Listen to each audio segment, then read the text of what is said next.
Given that under this government too many people are unable to afford a home and the planned offload of hundreds of state homes in Invercargill and Horowhenua has failed, why is he now planning to try and transfer thousands of state homes in Christchurch? The Right Honourable Prime Minister. Sorry, Mr Speaker. Could the member please repeat the question? Apologies. Order. I invite the member to repeat. Marama Davidson to repeat the question.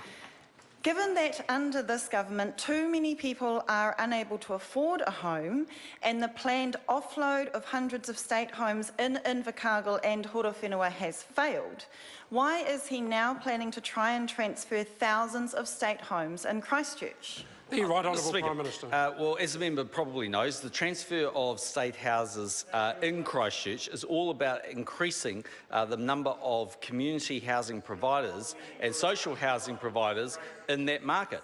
So the advantage of that, of course, is it allows the government to use that capital to build even more state houses in better configurations in places that they are required. That's also why the government changed the previous policy that locked out social housing providers from getting access to income-related rent. As a result of this policy, which has widely been endorsed right across New Zealand, is we're now going to see more community houses, state houses and social houses provided to families in need. Supplementary. Supplementary question, Marama Davidson.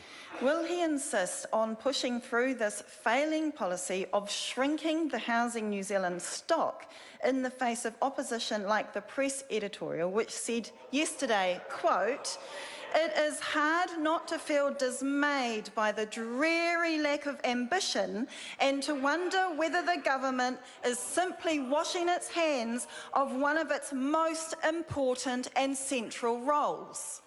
The Right Honourable Prime Minister. Mr Speaker, what that shows you is that that editorial writer doesn't understand what's happening, and that is because what is happening here is the number of social houses in New Zealand is dramatically increasing. These are not being sold to a private developer. They are increasing because there are now more social housing providers. And Mr Speaker, that money will be used to build new houses in locations where they are required, like Auckland.